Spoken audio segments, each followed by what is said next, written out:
我哋咧叫呢種叫做折線圖，一啲難度都冇嘅。第一，我哋成日問嘅就係折線圖嘅好處，看趨勢。所謂嘅趨勢係講緊佢即將落嚟會上升定下降。例如7月至10月之間，佢不斷喺度下降嘅，條線向下嘅，就代表趨勢係向下。如果我哋改咗佢，今次係袁 Sir 嘅女朋友數目咁樣嘅，咁即係點啊？袁 Sir 越嚟越多女朋友定越嚟越少女朋友啊？越嚟越多女朋友啦。所以嗱，折線圖最簡單最直觀嘅個好處啦，就係我哋可以睇趨勢。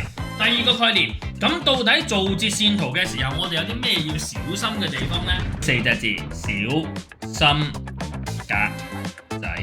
特別係每格嘅單位，佢就問你啦，乜嘢月份嘅雨量最多，共錄得毫米？首先第一樣嘢，打橫代表緊嘅佢係個月份，咁所以啦，我哋咧就用隻眼或者用間尺喺呢個7月嗰度，我哋會咁樣拉條落去，直至掂到呢條線為止。掂到嘅時候，我哋先走去睇左手邊呢個位，即係話呢一格。